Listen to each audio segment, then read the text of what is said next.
जय हिंद साथियों विराट ज्ञान में आपका स्वागत है। साथियों, मैं भी स्वतंत्रता परीक्षा पार्ट 1 नहीं दिया था, मैं भी पार्ट 2 में ही परीक्षा देने जा रहा हूं, इसीलिए ये वीडियो बहुत इंपॉर्टेंट है। पिछला वीडियो जो स्वतंत्रता परीक्षा पर डाला था, स्वतंत्रता परीक्षा प्रैक्टिस सेट 1, उसमें 1 से 70 नंबर तक सवाल को मैंने लिया था। यहाँ से 71 से 150 तक, जहाँ तक हो सकता है मैं सवाल लेता हूँ। वीडियो बड़ा होगा तो पहले भी रोक दूंगा।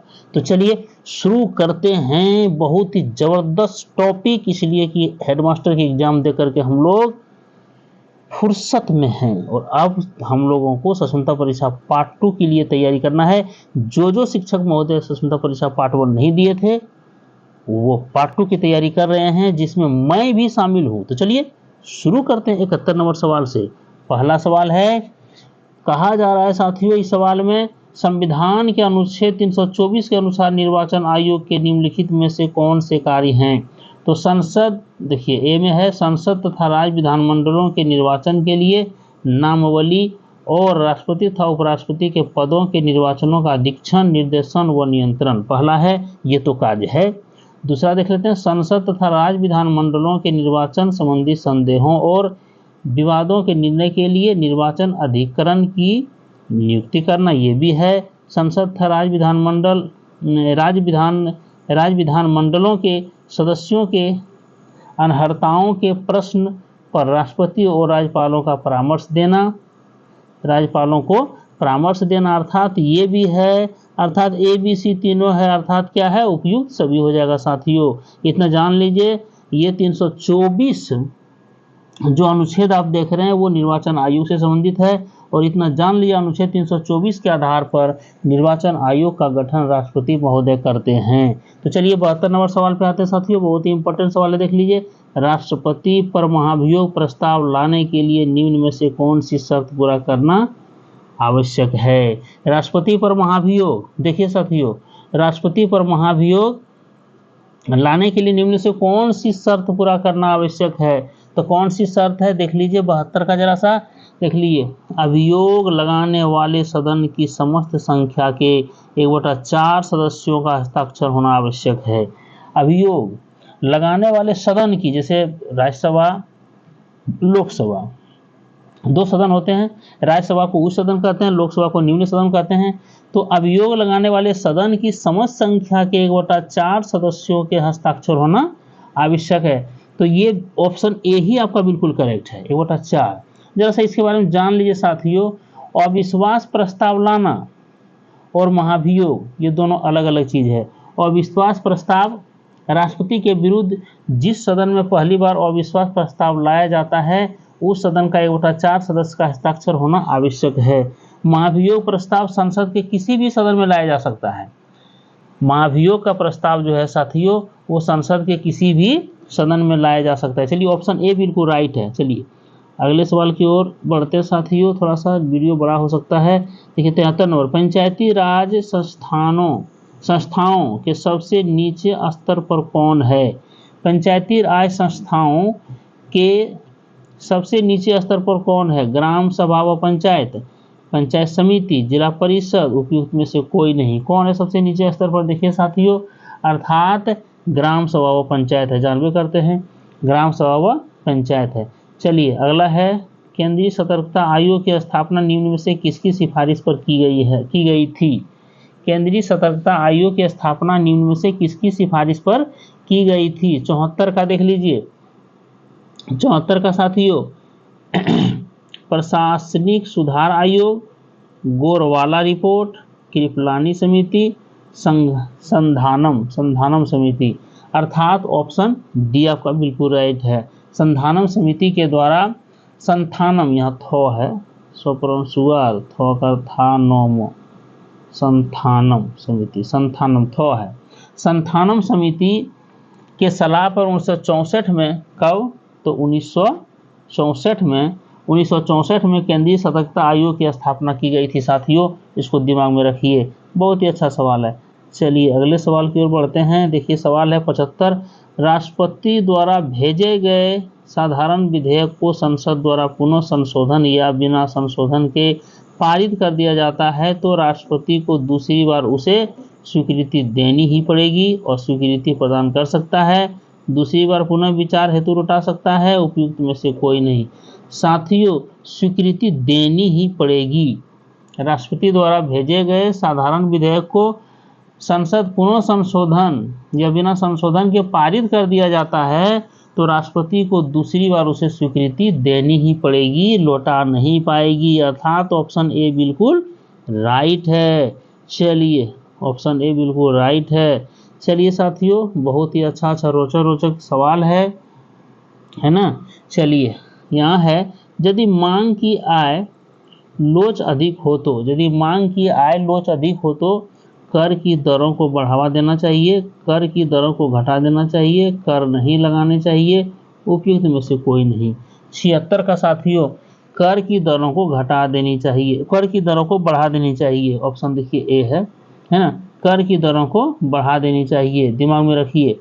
बहुत ही अच्छा सवाल है। देखिए अगला सवाल है साथियों, कह रहा है एशियाई टुंड्रा के निवासी समूहों को कहते हैं वेद्दा, है ना, किर्गिज, सेमोइड, गुआचो। क्या कहते हैं साथियों? 77 का सेमोइड को कहते हैं। अर्थात एशियाई टुंड्रा के निवासी समूहों को कहते हैं सेमोइड। चलिए 78 में देख लीजिए, डोलड्रम निम्न अक्षांश रेखाओं के मध्य स्थित है। डोलड्रम निम्न अक्षांश रेखाओं के मध्य स्थित है। साथियों, डोलड्रम जो है 5 डिग्री उत्तर से 5 डिग्री दक्षिण अक्षांश रेखाओं के मध्य स्थित है। अर्थात आपका जो है सी ऑप्शन बिल्कुल राइट है। सी ऑप्शन बिल्कुल राइट है। डोलड्रम शांत पेटी क्षेत्र में वायु दाब निम्न होता है क्योंकि इस क्षेत्र में सूर्य की किरणें सीधी पड़ती है। अर्थात ऑप्शन आपका सी बिल्कुल करेक्ट है। चलिए अगले सवाल की ओर बढ़ते हैं साथियों। यहाँ 79 में कहा जा रहा है, भारत के किस राज्य में शहरी जनसंख्या की प्रतिशतता सबसे अधिक है? भारत के किस राज्य में शहरी जनसंख्या की प्रतिशतता सबसे अधिक है? देखिए साथियों, ये 2011 जनगणना के आधार पर है। उत्तर प्रदेश, बिहार, पश्चिम बंगाल, महाराष्ट्र। तो देख लीजिए कौन है। तो जान रहे हैं कि महाराष्ट्र जो है ना, सपनों की नगरी कहा जाता है। इसीलिए भारत के किस राज्य में शहरी जनसंख्या की प्रतिशतता सबसे अधिक है? 2011 के आधार पर एक बात और है साथियों, अगर ये क्वेश्चन रहे कि 2011 की जनगणना के अनुसार किस महानगर में सर्वाधिक जनसंख्या दर्ज की गई है, तो उसमें भी महाराष्ट्र ही आता है साथियों। महाराष्ट्र में मुंबई, अर्थात मुंबई का कितना है 1.84। उसके बाद 2 नंबर पर आता है दिल्ली 1.63। 3 नंबर पर आता है साथियों 1.41। ये जो है आपका हो गया तीसरा सर्वाधिक हो गया कोलकाता, और 89.1 के साथ चेन्नई है। इतना जनसंख्या जो है सो दर्ज की गई है। सबसे ज़्यादा जनसंख्या 1.84 मुंबई में है, जो महाराष्ट्र में ही है। चलिए, बहुत ही रोचक सवाल। अगला सवाल कह रहा है साथियों, देखिए कह रहा है, फूलों की घाटी राष्ट्रीय उद्यान भारत के किस राज्य में है, जो यूनेस्को की विश्व धरोहर की सूची में भी अपनी स्थानिक अल्पाइन फूलों और वनस्पतियों की विविधता वाले मैदान के लिए भी जाना जाता है? कहाँ है साथियों? तो ये जान लीजिए, बहुत ही खूबसूरत जगह, अर्थात उत्तराखंड में है। 80 का डी उत्तराखंड में है। गंगा की सहायक नदियाँ जो नीचे वर्णित है, कौन उत्तर की ओर प्रवाहित होती है? कौन उत्तर की ओर प्रवाहित होती है साथियों? बहुत ही बड़ी, देखिए गंगा बह रही है और ये गंगा है, गंगा में इधर से आती है तो ये उत्तर की ओर प्रवाहित होती है। इधर से आ रही है कोसी वगैरह तो दक्षिण की ओर प्रवाहित होती है, यार इसमें गंगा मिलती है। तो कौन नदी है जो उत्तर की ओर प्रवाहित होते हुए गंगा में मिलती है? 80 का देख लीजिए, अर्थात ये 80 ने, हाँ 80 का ही 81 का आपका जो है सोन नदी है साथियों। सोन नदी जो उत्तर की ओर प्रवाहित होते हुए गंगा में मिलती है। अगला सवाल है साथियों, देख लीजिए, निम्नलिखित में से कौन सुमेलित नहीं है? कहलगांव बिहार में है, उच्चाहार उत्तर प्रदेश में है ना, और रामागुंडम तेलंगाना में, लेकिन कोरबा मध्य प्रदेश ये नहीं है। कोरबा मध्य प्रदेश निम्नलिखित सुमेलित नहीं है। अर्थात ऑप्शन यही आंसर आपका हो जाएगा। 82 का ऑप्शन आपका यही आंसर हो जाएगा। साथियों जरा जान लीजिए, कोरबा जो है सो कोरबा ताप विद्युत संरचना ये संयंत्र कहाँ है? छत्तीसगढ़ में है। ये छत्तीसगढ़ में साथियों, ठीक है, छत्तीसगढ़ में है। और इधर जितना भी देख रहे हैं, ऊंचाहार ताप विद्युत संयंत्र उत्तर प्रदेश में है, रामागुंडम ताप विद्युत संयंत्र तेलंगाना में है, और कहलगांव ताप विद्युत संयंत्र बिहार में है। ये बहुत ही इम्पोर्टेंट है, लेकिन ये आपका कोरबा कहाँ है? छत्तीसगढ़ में है। चलिए अगले सवाल की ओर बढ़ते हैं साथियों। देखिए सवाल अगला है, सलाल प्रोजेक्ट का संबंध किस नदी से है? सलाल प्रोजेक्ट का संबंध किस नदी से है? साथियों सलाल प्रोजेक्ट भारत के जम्मू कश्मीर केंद्र शासित प्रदेश में जो एक नदी है, चिनाब नदी पर अवस्थित है। ये चिनाब नदी है, जम्मू कश्मीर में केंद्र शासित प्रदेश हमारा जम्मू कश्मीर है, वहाँ चिनाब नदी पर स्थित है। और इतना जान लीजिए कि ये जो है सो अगर इसके सलाल प्रोजेक्ट तो चिनाब नदी पर है, लेकिन और अगर डीपली चर्चा कीजिएगा तो भाखड़ा नांगल परियोजना कहाँ है? सतलज नदी पर है ना, सतलज नदी पर है। और इसका चिनाब की जो है वर्णन, चिनाब को अलग नाम से भी जाना जाता है। ऋग्वेद में इसे अस्किनी के रूप में चिनाब नदी का उल्लेख मिलता है। चिनाब नदी का उल्लेख ऋग्वेद में अस्किनी के रूप में मिलता है। चलिए अगले सवाल की बोलते हैं, हिमालय में ब्रह्मपुत्र नदी उदाहरण है। ब्रह्मपुत्र नदी उदाहरण है पूर्ववर्ती अफवाह के लिए, है ना, पूर्ववर्ती अफवाह का 84 का ए होगा साथियों। चलिए बाण सागर परियोजना स्थित है, बाण सागर परियोजना रिहंद नदी पर, सोन नदी पर, कनहर नदी पर, नर्मदा नदी पर। 85 का देख लीजिए, सोन नदी पर साथियों बाण सागर परियोजना स्थित है, सोन नदी पर। अगला सवाल बढ़ाते हैं साथियों। देखिए बहुत अच्छा सवाल है ये भी। कारक 2011 की जनगणना के अनुसार निम्नलिखित महानगरों में किस में सबसे अधिक जनसंख्या दर्ज की गई है? हाँ साथियों देखिए सबसे अधिक है, बताए थे कि 1.84 करोड़, है ना। और दूसरे स्थान पर दिल्ली है 1.63 करोड़, और तीसरे स्थान पर कोलकाता है 1.41 करोड़, और चेन्नई है 89.1 करोड़। इतना जनसंख्या है, अर्थात मुंबई ही, है ना, शहरीकरण में भी ज़्यादा क्या था? महाराष्ट्र था, और अभी ज़्यादा जनसंख्या में भी मुंबई शहर ही फेमस है। ये 2011 जनगणना के आधार पर है साथियों, अर्थात 1.84। तो चलिए डी ऑप्शन आप लगा दीजिए। चलिए अगला है, देखिए सवाल कह रहा है साथियों, धूप के दौरान बादल सफ़ेद दिखाई देते हैं। इस तरह का बीपीएससी में भी सवाल पूछा जाता है ना, क्योंकि बादलों में मौजूद कण सूर्य से आने वाले श्वेत प्रकाश में मौजूद विभिन्न रंगों के तरंगदैर्घ्य की तुलना में डैश होते हैं। श्वेत प्रकाश के सभी रंग डैश मात्रा में परिकीर्णित होते हैं। साथियों इस सवाल को देखिए साथियों, ये सवाल भी महत्वपूर्ण है और थोड़ा सा घुमावदार सवाल है। तो यहाँ पर देख लीजिए, इसमें कहा जा रहा है धूप के दौरान बादल सफ़ेद दिखाई देते हैं, ठीक है, क्योंकि बादलों में मौजूद कण सूर्य से आने वाले श्वेत प्रकाश में मौजूद विभिन्न रंगों की तरंगदैर्घ्य की तुलना में बड़े होते हैं, तरंगदैर्घ्य की तुलना में बड़े होते हैं तथा और श्वेत प्रकाश के सभी रंग मात्रा में परिकीर्णित होते हैं, माने लगभग समान मात्रा में परिकीर्णित होते हैं। ऑप्शन ए आपका बिल्कुल करेक्ट है। ऐसे क्वेश्चन को दिमाग में बैठाइए, क्योंकि क्वेश्चन इस बार टफ हो सकता है। निम्नलिखित में से कौन सा बिंदु हमेशा लेंस के मुख्य अक्ष पर स्थित होते हैं? ये प्रकाशीय केंद्र है साथियों। ये ऑप्शन बी आपका बिल्कुल करेक्ट है। देखिए ये लेंस है ना, तो ये प्रकाशीय केंद्र यहाँ पे होता है, इसीलिए ये बी ऑप्शन आपका बिल्कुल करेक्ट है। चलिए यहाँ पे कहा जा रहा है साथियों, यह पाया गया है कि किसी कांच के प्रिज्म द्वारा श्वेत प्रकाश के वर्ण विक्षेपण के दौरान कोई रंग घटक जितना अधिक मुड़ता है, उस रंग घटक के लिए कांच का अपवर्तनांक उतना ही अधिक होता है। यदि mu B, mu Y, mu G क्रमशः नीले, पीले, हरे प्रकाश के लिए अपवर्तनांक है, तो उनके बीच निम्न में से कौन सा संबंध सही है? देख लीजिए 89 का साथियों, 89 का बहुत ही महत्वपूर्ण सवाल है, और ये आपका बेनी या पिनाला के आधार पर है। बेनी या पिनाला अर्थात क्या होता है? बेनियाह पिनाला, इसको इंग्लिश में कहते हैं वीडियो, मैंने बैगनी, नीला, आसमानी, हरा, पीला, नारंगी, लाल। इसी आधार पर कीजिएगा ना, तो आपका ऑप्शन ए सही होगा। म्यू बी सबसे ज़्यादा है अपवर्तनांक, म्यू जी है, उसके बाद म्यू वाई, इसीलिए ऑप्शन ए बिल्कुल राइट है यहाँ पे। चलिए अगला सवाल देख लेते हैं साथियों। चुंबक के उत्तरी ध्रुव पर चुंबकीय क्षेत्र रेखाएं होती है ना, चुंबक के उत्तरी ध्रुव पर चुंबकीय क्षेत्र रेखाएं होती है। देखिए साथियों, चुंबक को जरा सा आप लीजिए चुंबक को, और चुंबक का ये आप साउथ और ये नॉर्थ, साउथ और नॉर्थ। देखिए यहाँ पे जो ये जो चुंबकीय जो रेखाएं चलती है, ये चुंबक में चलती है साउथ से नॉर्थ की ओर। ये चुंबक में चल रही है साउथ से नॉर्थ की ओर इसमें चुंबक में, लेकिन यहाँ से जो निकलती है ये आती है नॉर्थ से साउथ की ओर। देखिए इस रूप में निकलती है, यहाँ से निकल करके चाहो दिशा में जाती है, इधर जाएगी, इधर भी जाएगी, इधर भी जाएगी, लेकिन ये घूम करके यहीं फिर पहुँचती है। मैंने काल्पनिक रेखा है, ये पता नहीं चलता है लेकिन आती है। अर्थात चुंबक के बाहर जो है ये इसका जो आने वाली दिशाएं है सब देखिए इसी तरह दिशा रहेगा।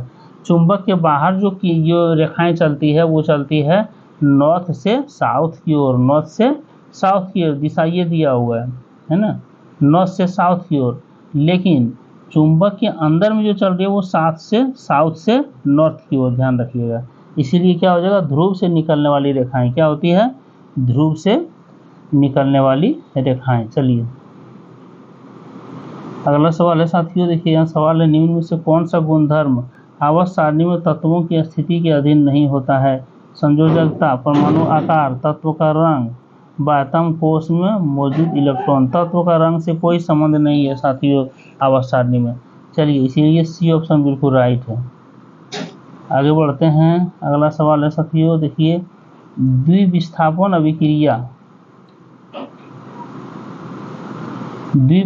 अभिक्रियाओं के बारे में निम्नलिखित में से कौन सा कथन सही है। अभिकारक कार्बनिक होना चाहिए, दो अभिकारकों के बीच आयनों का विनिमय, उत्पादों की संख्या 1 होनी चाहिए, केवल एक अभिकारक की आवश्यकता होती है।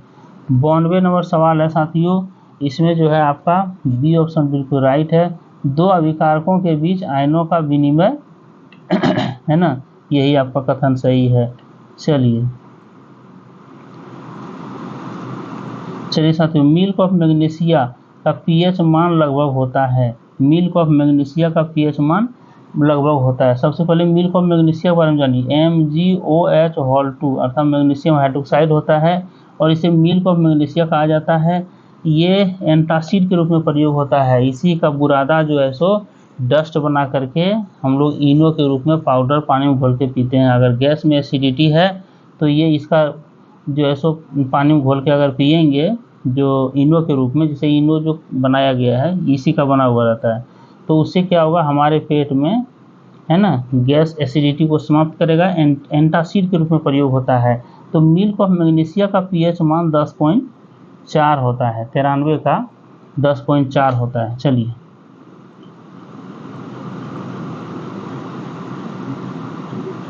देखिए निम्नलिखित में से एडीपी और एटीपी अणुओं में भंडारित और स्थानांतरित करने की प्रक्रिया में निम्नलिखित में से कौन सा खनिज महत्वपूर्ण भूमिका निभाता है।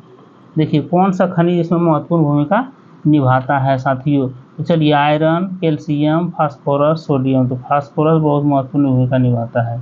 अगला सवाल है साथियों, देख लेते हैं। इसमें देखिए है, भोजन और अन्य पदार्थों का परिवहन ऊपर और नीचे दोनों दिशाओं आसन सहचर कोशिकाओं की सहायता से चालनी नलिकाओं में होता है। यह प्रक्रिया कहलाता है, यह स्थानांतरण कहलाता है साथियों। हम लोगों के शरीर में जो भोजन, जैसे देखिए पेड़ पौधे में क्या है, जाइलम जल को ले जाता है और फ्लोएम वो क्या है, भोजन को, पत्ते से भोजन को पूरे बॉडी में स्थानांतरित करता है। तो ये जो है सो ये क्रिया स्थानांतरण कहलाती है। चलिए 96 नंबर सवाल है साथियों, कोयला और पेट्रोलियम के संरक्षण के कुछ कारण नीचे दिए गए हैं, गलत विकल्प पर चयन कीजिए।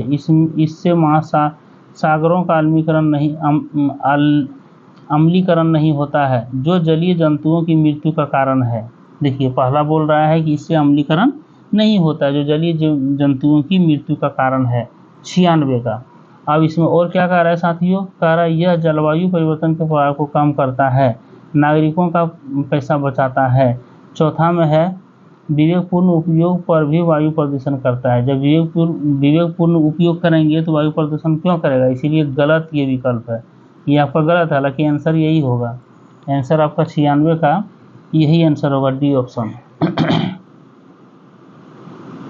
चलिए अब सवाल को देख लेते हैं साथियों। यहाँ पे है निम्न चित्र में हिरण किस स्तर पर आएंगे। देखिए साथियों, सबसे पहले तो आप जान लेते हैं कि पेड़ पौधे जो लगाते हैं हम लोग, है ना, ये पेड़ पौधे, यहाँ इसको क्या खाता है, इसको खाता है वही हिरण, है ना, हिरण खाता है इसको हिरण खाता है।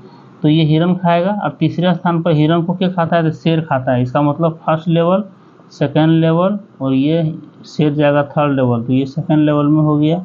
अर्थात किस में आता है, सेकेंड लेवल में आता है। 97 का 97 का आप जो है सो ए लगा सकते हैं, 97 का ए।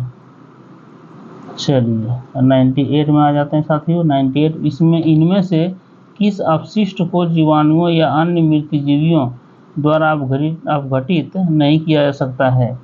इनमें से किस अपशिष्ट को जीवाणुओं एवं अन्य मृतजीवियों द्वारा अपघटित नहीं किया जा सकता है। चमड़ा खुद किया जा सकता है, अपघटित होकर के गल के खत्म हो जाएगा। मलमूत्र को किया जा सकता है, गल पच के खत्म हो जाएगा। कागज भी गल पच के खत्म हो जाएगा, लेकिन प्लास्टिक को आप नहीं समाप्त कर सकते हैं। इसीलिए हम लोग घर में मिठाई जो लाते हैं, मिठाई का रस इसमें प्लास्टिक में रहता है, प्लास्टिक को बाहर में फेंक देते हैं, तो गाय जो है सो उसे खा जाती है, इसलिए मीठा जान करके उसको खाती है और उसके पेट में वो सड़ता ही नहीं है, अंत में गाय की मौत हो जाती है। इसीलिए जानवरों को बचाने के लिए प्लास्टिक में अगर आप कोई सामान लाते हैं तो उसे सुरक्षित धरती के अंदर गाड़ दीजिए या तो जला दीजिए। उसमें गुड़ वुड़ लगा हुआ या मीठा चीज़ लगा हुआ आप बाहर में मत फेंकिए, क्योंकि गाय बकरी वगैरह खा जाती है, जो कि बहुत ही हानिकारक है। अपनी गाय को बचाइए, गाय हमारी माता है, गाय को बचाना बहुत जरूरी है। चलिए 99, आहार नाल में भोजन की गति शरीर के चिकनी पेशियों द्वारा होती है। निम्नलिखित में से किस विकल्प में शामिल सभी अंगों में चिकनी पेशियां होती है। देखिए 99 का सवाल है साथियों, किस विकल्प में शामिल चिकनी पेशियां होती है। आँख की आइरिस में, फेफड़ों की श्वसन ध्वनि, फेफड़ों की श्वसनियों, है ना, मूत्रवाहिनियों। तो ऑप्शन ए ही आपका सही है, ऑप्शन ए ही सही है। इसमें चिकनी, है ना, इसमें जो है चिकनी पेशियां उपलब्ध होती है। चलिए लास्ट सवाल हम ले लेते हैं, 100 तक ही सवाल लेते हैं, इसके बाद सवाल लेंगे क्योंकि वीडियो बड़ा होते जा रहा है। आइए 22 मिनट का वीडियो हो गया है। 100 में है, मेंडल के प्रयोग में जब F1 पीढ़ी के पौधे स्वपरागित थे तो जीन प्ररूपी अनुपात क्या था। जीन प्ररूपी अनुपात क्या था। 100 नंबर का सवाल देख लिए साथियों, अर्थात जीन प्ररूपी अनुपात क्या था। ये बहुत ही इंपॉर्टेंट सवाल है, ऑप्शन सी आपका बिल्कुल करेक्ट है। चलिए जीन प्ररूपी अनुपात ऑप्शन सी, अर्थात 1:2:1 है। चलिए इसका 1 का ही ये 1B हो गया, 1B हुआ ये, है ना। प्रैक्टिस सेट 1 हम पहले दिए थे, 1B है, और 1C लेकर के हम आ रहे हैं अगला वीडियो, इसलिए कि 150 क्वेश्चन 50, इसमें 80 क्वेश्चन लाना तो वीडियो बहुत बड़ा हो जाएगा। तो चलिए हम यही रोकते हैं इसे। अगर आप पहली बार चैनल पर हैं, चैनल को लाइक सब्सक्राइब शेयर करना मत भूलिएगा। अगर हल्का भी अच्छा लगा हो तो भी चैनल को सब्सक्राइब कीजिए, अन्यथा अगर अच्छा नहीं लगा हो तो कोई ज़रूरत नहीं है कि आप, लेकिन अगर अच्छा लगा हो हल्का फुल्का तो निश्चित है कि आप जो है सो लाइक सब्सक्राइब और कमेंट जरूर कर दीजिए कि क्या कमजोरी रह गई है। चलिए स्वतंत्रता परीक्षा की तैयारी करनी है, ज़्यादा नंबर लानी है, ताकि हम फिर जिला में ही अपने स्कूल, जिस स्कूल में हम लोग हैं उसके बगल में ही हमारी, चाहे जहां हमारी इच्छा होगी वहां पे हम सेलेक्ट हो जाएं, अपने विद्यालय पुनः अच्छा विद्यालय पालें और राजकर्मी का दर्जा बन जाएं, यही हमारी इच्छा है। चलिए नए वीडियो के साथ मिलते हैं साथियों। जय हिंद साथियों, जय भारत।